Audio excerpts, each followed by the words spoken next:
Good afternoon, everyone.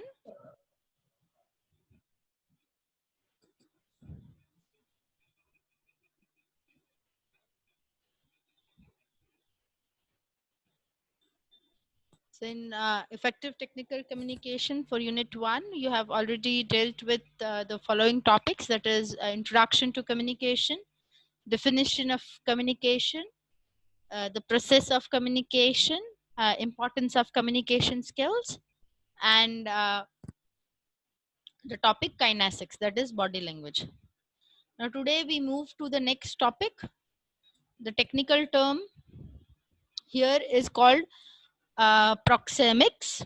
It is pronounced as proxemics, and it is translated into simple terms as space language.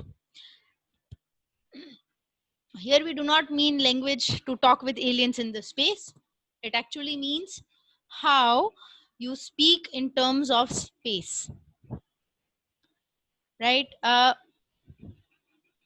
It is also a part of non-verbal communication.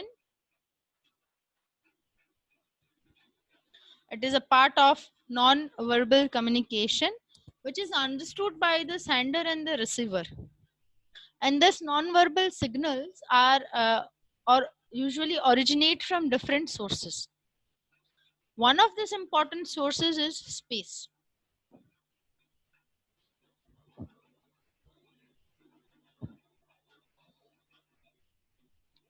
Let me give you a very simple example how space works. Let's say if we take up our own educational institute, teachers sit in offices. Okay, professors sit in offices, whether it's the professor or the head of the department or the dean or the provost. They all sit in offices, but there's a difference in the office that they sit. If you enter the office of a professor, it is actually being shared by somebody. The space is comparatively smaller. If you enter the office of the head HOD, HOD sir would be sitting alone. He or she does not share the office, and the space is bigger as compared to the professor's office. Now, the same HOD office, if you compare to the office of the dean sir, dean sir also sits alone, and he's not supposed to share the office with somebody. And the size of the office is little bigger. And now, if you compare the size of the office of dean sir with the provost sir, it is bigger. Now, it shows the hierarchy. Now, the people who are behind taking decisions, the involvement of people behind taking decisions is shown by this space. When I mean by space,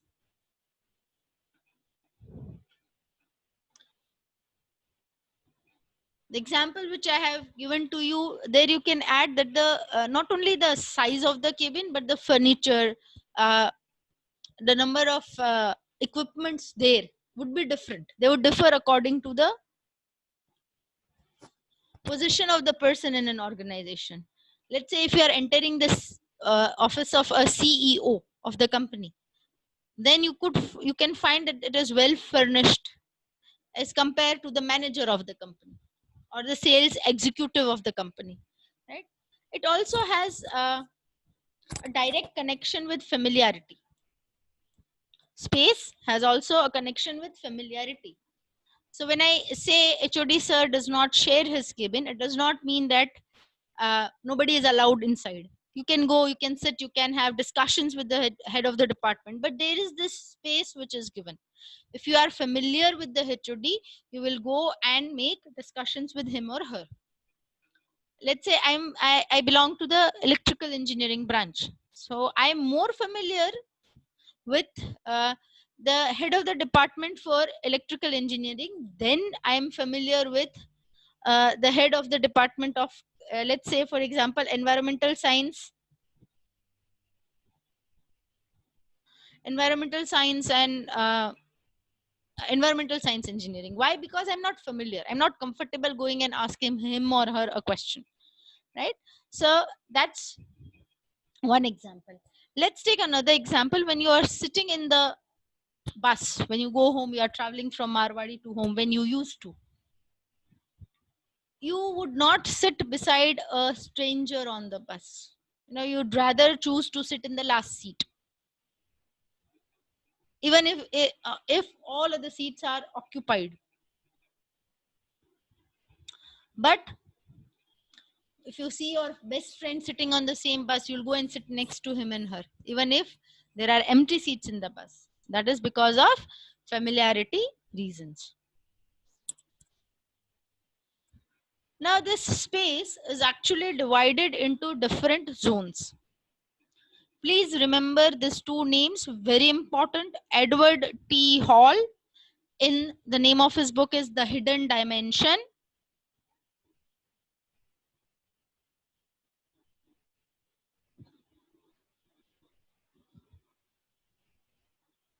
Edward T. Hall, in The Hidden Dimension. Kindly note it down in your book for effective technical communication.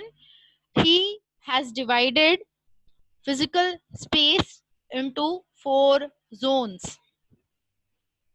He has divided proxemics or space into 4 different zones. Now, when I say 4 different zones, it means you are at the center. Kindly assume a circular uh, or a circle where you are at the center of the circle, and this zones means the radius. Different points along the circle which are the radius. Right? You have to assume the distance in that way. From starting from you, let's say if I'm saying intimate zone, physical contact means that where you are from there to 18 inches or 1.5 feet if you convert it into feet, right? So that's how it works. So there are 4 different zones: intimate zone or intimate space, personal zone or personal space, social zone or social space, and public zone or public space. Now each space has a specific radius. So in intimate zone, it ranges from physical contact to 18 inches or 1.5 feet. If you are wanting to have all the dimensions in feet, it is 1.5 feet, 18 inches or 1.5 feet. That's one and the same. Personal zone, it ranges from 18 inches to 4 feet. Now, if you want to convert it into feet, 1.5 feet to 4 feet. Next, you have social zone, which ranges from 4 feet to 12 feet. And last, you have the public zone, which ranges from 12 feet to as far as you can see in here, or approximately 25 feet. Right? See, please keep in mind, you cannot change the order over here. If you see, it is gradually increasing. The space that you need between you and the other person in the radius is gradually increasing. That is why you cannot change the order.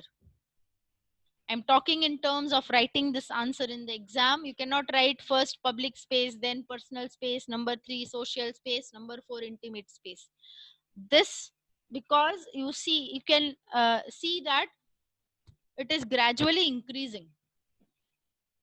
That is why it is in a specific order.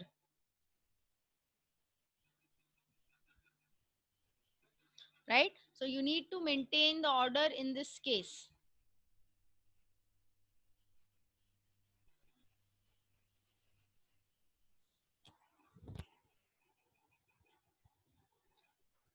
A simple formula to remember, it would be making an acronym, it would be IPSP. But remember, after I, the P means personal, after S, the P means public. Right? Please note down that this order cannot be changed because gradual increase in the space is given to us. So now let's understand what is intimate zone. Intimate space is actually suitable for highly confidential talks, important decisions on sensitive matters. Moreover, when we are talking to somebody in the intimate space or intimate zone, we do not speak much loudly. We speak almost in whispers, or we do not speak at all. A very simple example we can give here is the relationship that you share with your mother.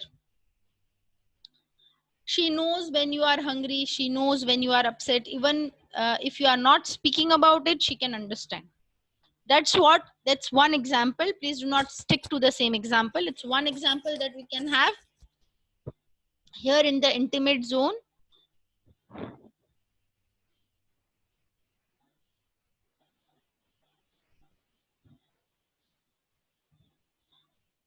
We can have many such examples here. Only special people are allowed, or in our family are allowed to enter this space. Next is the personal space. The personal space extends from 18 inches to 4 feet. This is reserved for more than a casual friend. No, good friends. Here we would here we would have a conversation. Normally, there is no formality into it, but the voice will be little higher as compared to the intimate zone. Please understand, when I say that the voice is higher, we are comparing it to the previous zone. Next is a social space. Social space extends from 4 feet to 12 feet. All kind of business and formal conversations can be carried out in this space. It extends to everybody whom you know, or with whom you are acquainted with. It could be your neighbors, it could be people from the society, it could be people you meet in weddings or other occasions, it could be your business partners as well, right? So in this social space, you need to be really very careful before you say something. Usually the voice is higher as compared to the previous two spaces, and it is more formal again as compared to the previous two spaces. And the last zone that we have is the public space or the public zone. This is actually reserved for public speakers. By public speakers, I mean when you have to address a huge or a large amount of public or audience. Communication here is formal in the highest nature compared to the rest of the three. Here you have to speak objectively. You cannot be subjective when you speak. When I say objectively, you cannot say because I feel so, this is my opinion. You have to tell them because of the various reasons A, B, and C, this is what I can, what solution I have for this problem. Here you have to have your volume of the voice raised to very high. So what do we do here in such kind of a space? We'll be using a microphone. We'll be using a microphone. That is, usage of equipment is required in public space because it extends beyond 12 feet and it's more approximately till you can see and you can hear, that is 25 feet is the maximum we require here. Here you cannot just speak without thinking. You need to think, revise, rethink, and then you can speak. It's about like making a public statement. Once you speak, people will take hold of your words. You cannot take your words back. So public space is highly formal and needs much care. So these are the four spaces which Edward T. Hall has talked about in his book, The Hidden Dimension. Keep noting the important information that I'm passing on to you over here. Now see, space has nothing to do with gender. Even if the person is belonging to the same gender or the different gender, space is a boundary that we have created. It is an invisible boundary and is a part of our manners and etiquettes. Now I'll show you a small clip where you can see how somebody is affecting your space, right? I'll discuss once we see the video. You need to look at the video very closely. So I'm playing the video. It is actually an appropriate example of why we have this division of spaces. Okay. So kindly look into or look carefully for what I'm trying to say or what we have learned about the spaces. So I'm playing the video for you. Well, we do. Yeah. Come on up. So, Elaine, you don't have a problem with her, do you? We adore Elaine. She wants to say hi. She's with her new boyfriend. What's he like? He's nice, bit of a close talker. A what? You'll see. Boy, I really had no idea that you felt this way about the Costanzas. They're exhausting. It's like being in an asylum.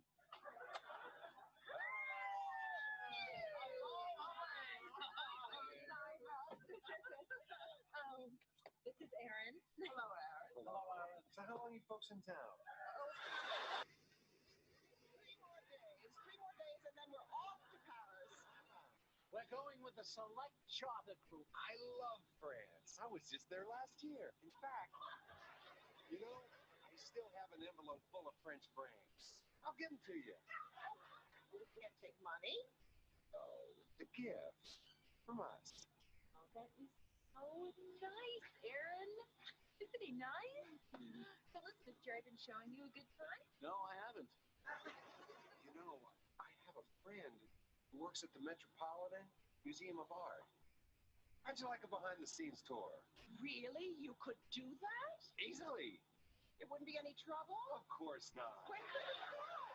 How about right now? I'm ready. Are you sure? Yes. Okay, let me get my coat. Elaine, what do you say? Well, I don't think so, Erin. I have planned. Oh. How about you, Jerry? I'm sorry. Examine the artwork up close. Maybe I'll try and catch up with you. All right, we're off. Okay. Bye. Okay, bye-bye. Have a good time. See everybody later. Okay.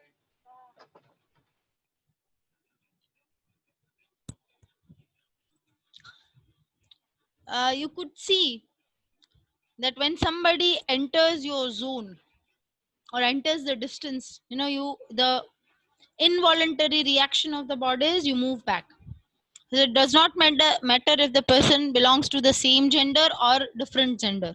There's a zone or a boundary that we have set, and technically it is called proxemics. Technically it is known as proxemics, the space language, that okay, this is enough, you cannot come closer than this. I hope the video helped you understand why the zones are required. The next topic that we have for today, we have a question now. So can you please arrange this in a proper sequence? You can type your answers in the chat box.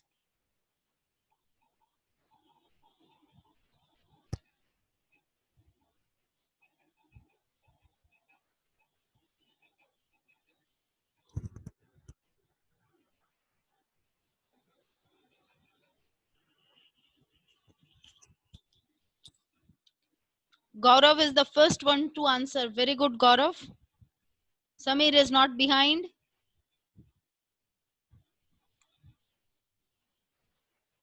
Very good. So the answers that they have given, and I hope that small trick which I asked you to remember has helped you answer this correctly.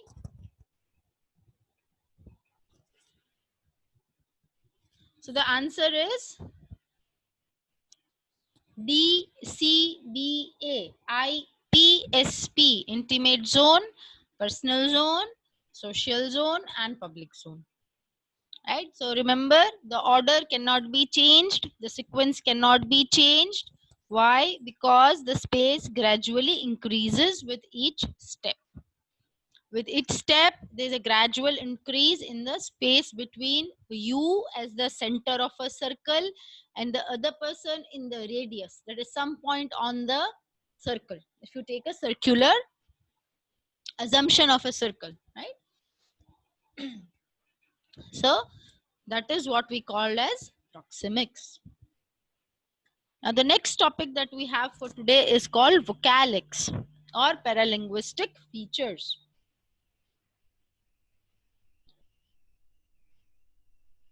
See, if you see the word, vocalics comes from vocal, paralinguistic, para plus linguistic. That's the two words, right? If you are paying attention here. So what do I mean by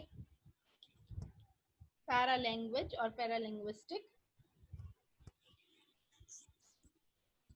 Para means like or similar to, and therefore paralanguage means like language or similar to language.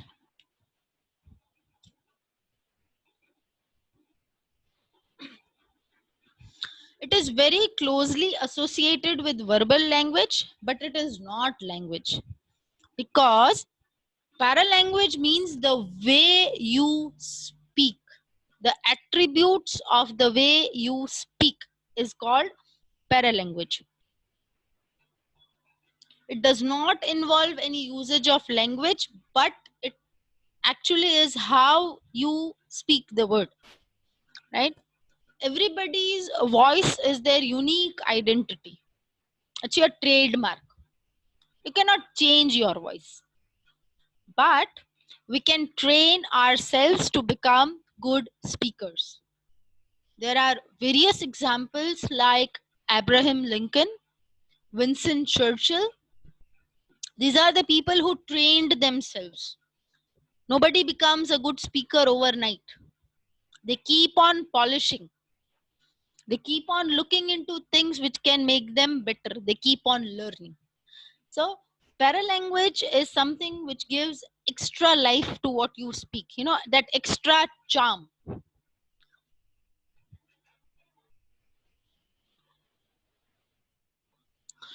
Let me give you an example of a very famous politician in India, and a very good public speaker, Mr. Narendra Modi, our honorable PM, right?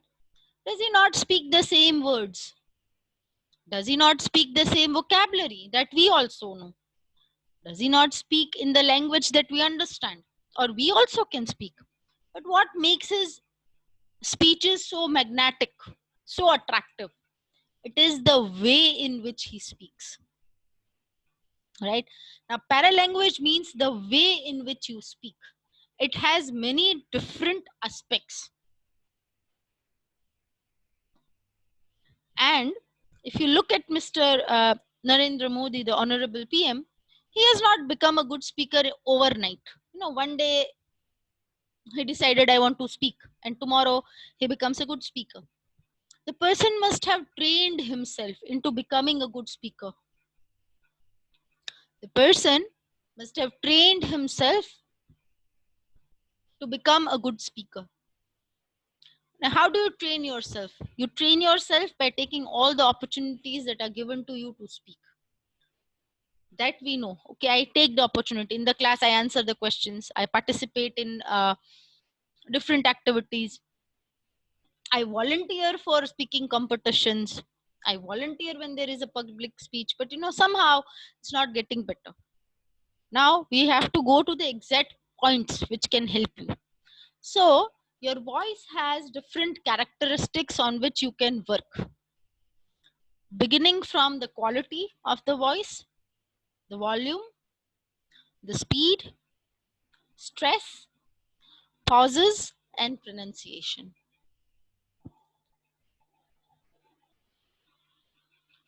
These are few of the important characteristics on which we need to pay attention. So what do I say when I want to pay attention on the quality of my voice?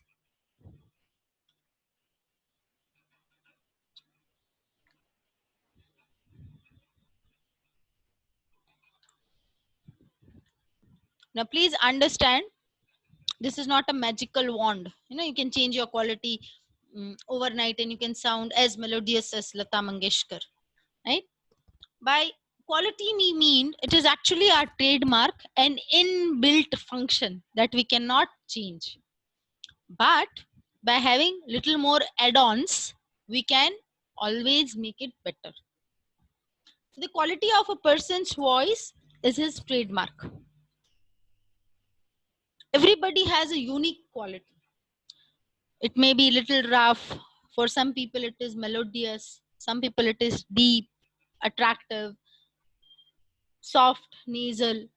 At times it can be also irritating.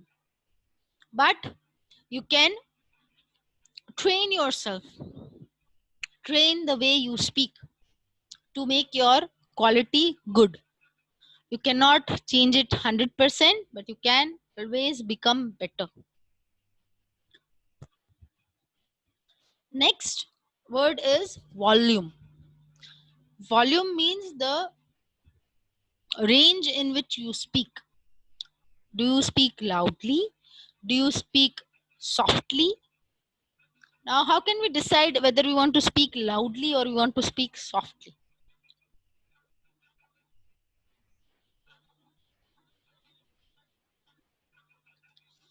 The volume of your voice would depend upon the situation and the place.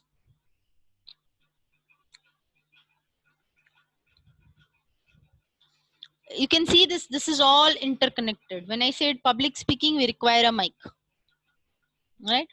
Let me give you an example of a classroom situation where we all have been through. Let's say if the class, a teacher is taking your lecture and there are 60 to 70 students approximately sitting. So automatically it's the same teacher, okay, who is going to take the lab as well. When this teacher is taking the lecture, his or her volume automatically increases. And when the same teacher, when you go and meet the teacher in the office, the same professor in the office will speak very softly. Why? If you see, the area of the classroom is larger. Secondly, the number of students in the classroom is larger. See, I'm deliberately using larger. I'm not saying largest or large. We are going to compare it. That's why. Right? Larger as compared to the professor's office, as compared to the number of students going and meeting the professor in his office. So it's the same person who's taking the class. It's the same person you are meeting after the class, but the volume varies. There is a variation. It means we can train ourselves to have variation in the volume according to the situation and according to the place. Why do we need to vary this? Let's say the professor speaks very softly in the classroom. Sometimes it so happens. So the initial few benches can listen to what is happening. The benches that are further away from the stage of the classroom would initially listen, after some time try to listen, and then after a few minutes they would completely lose interest.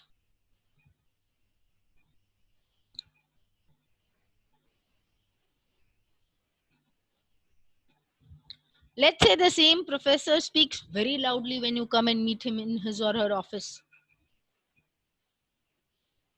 It would seem as if the professor is not explaining or talking to you. It would seem as if he or she is scolding you. You know, you have made some mistake and the teacher is very angry. So in the loud voice, the teacher is scolding.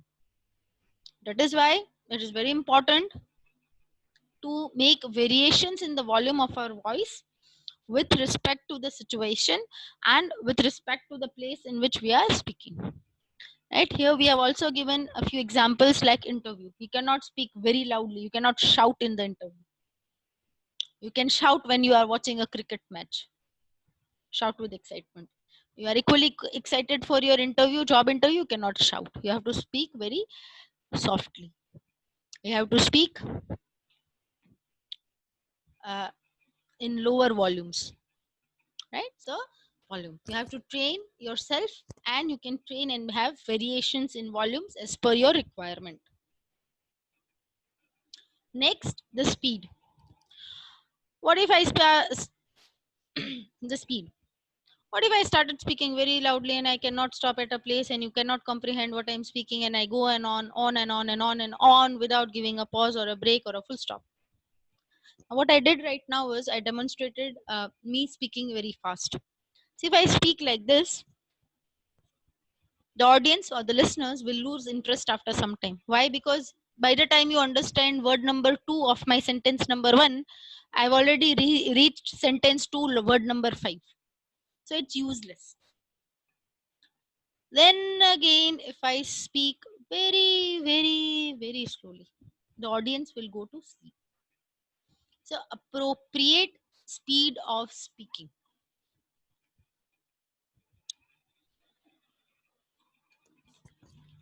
By maintaining the speed, here again you can have variation. Right? I'm taking classroom examples because we have been in the classroom and we have seen all this happening. We are just labeling it. Okay. So if you see your teacher, when she has to give you an important formula, he or she will reduce his or her speed of speaking. Let's say we are doing a theorem which says that all the 3 angles of a triangle add up to 180. Right? All the 3 angles of a triangle, when you add them up, it will add up to 180, if I'm not mathematically incorrect. Or maybe let's say a square plus b square is equal to c square is the formula that we are doing, or a derivation that we are doing. What will the teacher say? Look carefully. Note it down. Very important. So these are the signals that tell you that, see, this is very important. You have to mark it in the textbook or you have to note it down in the classwork book. Remember, I told you 2 important names. Remember the 2 names. Edward T. Hall, the name of the author. The Hidden Dimension, the name of the book. See, automatically the speed of the teacher will be reduced so that you can note down that this detail is important. So that you pay more attention. Okay, she's going to teach something important. Let's say these are the 5 important questions. So everybody is in the attention mode. That she's going to now give us important questions, or he is going to give us important questions for test. Right? So the speed of your speech should be well balanced. Wherever required, you can slow down so that the people can pay attention or the audience can note down or realize that this is very important. Word stress. Word stress plays an important role in communication. Same group of words having different stresses can have a different effect. Let's say you come late to the class. The way your teacher speaks, okay? You say, my bike, I had a puncture, sir. Madhapur Chokri was too crowded. Huge traffic jam. Your teacher would look at you and say, is it so?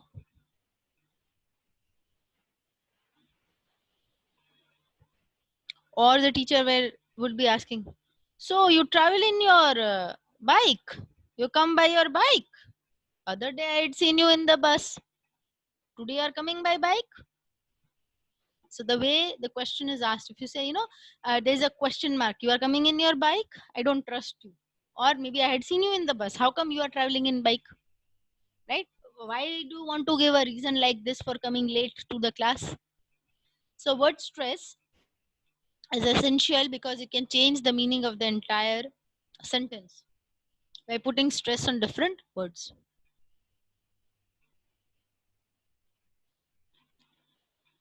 Let's say when we ask for important questions, our teacher will say, let me tell you, I'll give you 10 important questions, okay? Unit 1, topic 1, 2, 3, 4, 5. Very important. Unit 2, topic 5, 4, 3, 2, 1. Very important, very important. So the teacher is actually asking you to read the whole syllabus instead of just focusing on important questions. That's how word stress helps. So there is a quick reconnecting question or statement we have. The statement says that the volume in communication plays a vital role. What do you think? Is the statement true or false? You can type your answers in the chat box. We got quick chat replies. Huh? Very good, Gaurav. Gaurav has been an active student, I suppose, and Rohit too. Very good. So, both of them, your answers are correct. It's true. Volume plays a very important role or a vital role when you are communicating, when you are conversing with somebody.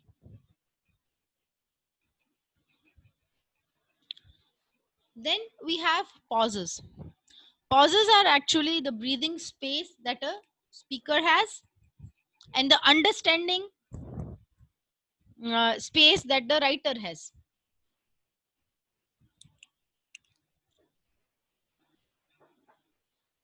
Right? Why are pauses important? Please understand that the human brain is like a piece of sponge. When you spill some water in your house and you put a piece of cloth or a piece of sponge, it takes a few seconds for the sponge to absorb the water or the piece of cloth to absorb the water. Similarly, the human mind is similar to a sponge. Whatever you are saying or when you are speaking, you have to allow them certain space to absorb the information. You have to allow them to give them some space to understand, some space to remember, and some space to recollect the information. That is why pauses are important. Let's say, again, a classroom example we can take. A teacher is teaching and everybody is talking, and the noise or the volume of the student rises. What does your teacher do? He or she would turn around and become completely silent.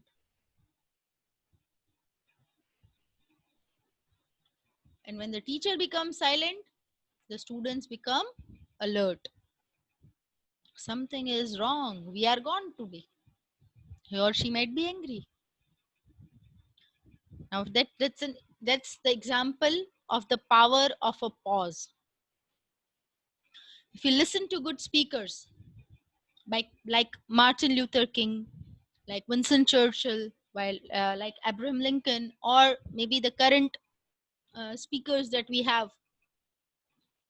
Let's say you can see, or if you have heard Barack Obama speaking, or Honorable Prime Minister Mr. Narendra Modi speaking, you see the person will give a pause at a very appropriate place. This pause would give his or her speech a special touch. It will differentiate his or her speech from the rest of the crowd. Pauses are given, one, so that the audience can absorb the information, and two, to attract the attention of the audience. Three, it is time given to digest the information that is provided to you. So pauses are really important when we are communicating. Last, pronunciation. See, pronunciation differs from person to person, and from region to region, and from place to place, and from nation to nation. Pronunciation actually is influenced by our first language acquisition, or the first language that we speak. There's a little influence, it will happen with everybody. So what is recommended is you speak the pronunciation that is generally accepted. Let's say the word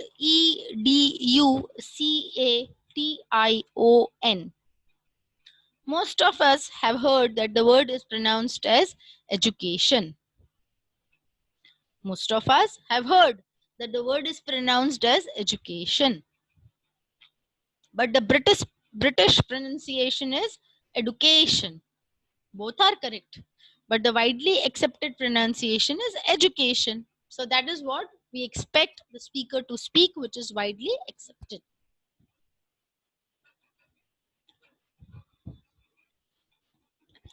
There are certain advantages and disadvantages of paralanguage.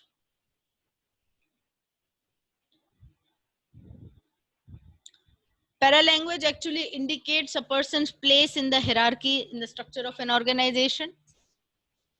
It also gives a outlook of the person's cultural and educational background. Oral communication will lose its charm. Oral communication would not be as interesting or as charmful as it is with paralanguage, and you can there is always a scope of improvising your paralanguage by listening to good speakers. There are certain drawbacks because paralanguage is like language and not language. We cannot fully rely on it. You must be open for improvisation, and at times it becomes difficult to have uniform paralanguage due to the speakers uh, belonging to different speech communities. So with that, we complete proxemics and paralinguistic features which are a part of non-verbal communication. Do we have any doubts?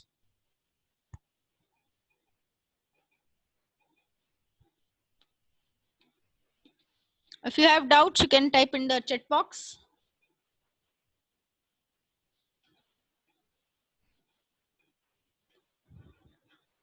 Fine, I assume you do not have doubts.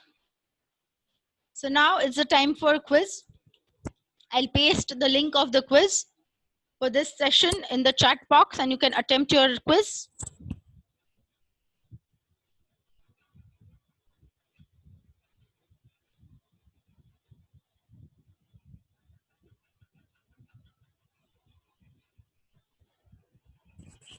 So here you've got your quiz link. You can start attempting your quiz for today.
I hope you are attempting your quiz.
Good to see 7 of you have already given the quiz. You have submitted the quiz. We still have some time. Don't worry. We have still 5 more minutes for the quiz.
Very good. 12 of you have already opened the quiz. In case you are not able to open it, please check if you are attempting the quiz through your mobile phone, that check you have been logging in to your Marwadi email account. That is your name dot your surname, that then your GR number @marwadieducation.edu.in. Because this Google form has a setting that only people with Marwadi email ID can attempt the quiz. That would be one of the problems, because your phone would have default taken the other Gmail that you have. So you can keep on trying with the Marwadi ID. I'll keep the test open till 2:30. You can attempt this quiz till 2:30 in case you are facing problems to attempt it. See, there should not be a problem because 12 of your classmates have already submitted the test. So there is no problem in the link. So what I can do is I can keep the link open till 2:30. You can attempt your quiz till 2:30. Very good. Attendance time. Now I'll just call out your numbers.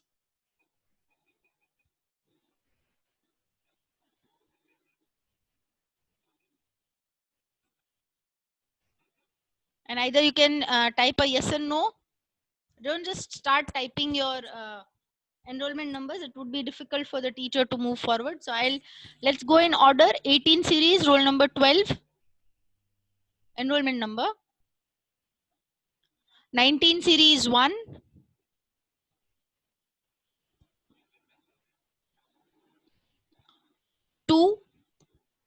Now it is all 19 series. So just the enrollment number I am calling out. 2, Priyank. 4, 5, 6, 7,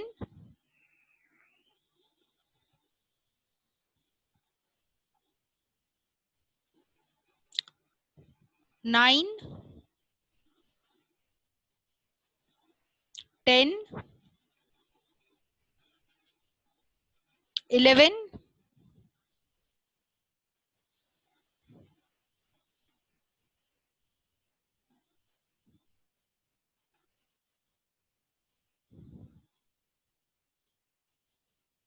12, 13, 14, 16, 17, 18,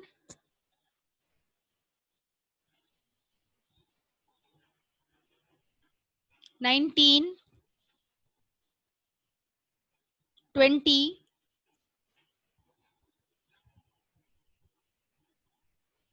21, 23, 24. See, I am calling out the absent numbers in case you have missed the roll call. You can write right away. Enrollment number 2, Priyank Kundadia. Enrollment number 10, Deepak Raj. Enrollment number 16, Naveen Prabhakar. 17, Praveen Kumar. 18, Rahul Advani. And 20, Abhi Sarasya. These are the absent numbers for today.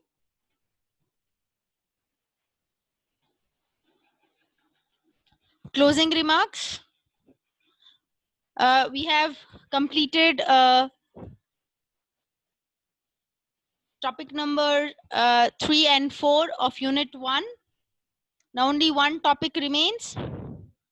That is interpersonal communication and intercultural communication, that we will deal with in the next session. I hope you are aware of how you can use Google shared folders and Google Drives. I'll be sharing the folder with you on your Marwadi email ID. That is where you have, instead of @gmail.com, you would have @marwadieducation.edu.in, right? There would be a document that I will be sharing every Saturday. You can see the updates in the folder.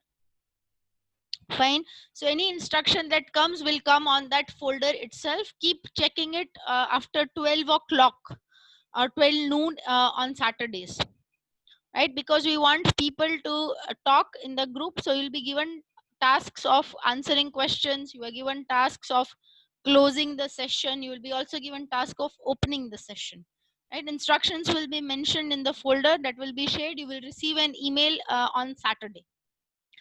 Do we have any doubts for this lecture?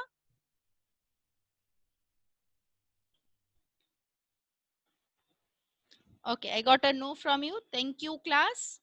In case you have some doubt after you refer to the reference book, you can always ask me in the next session.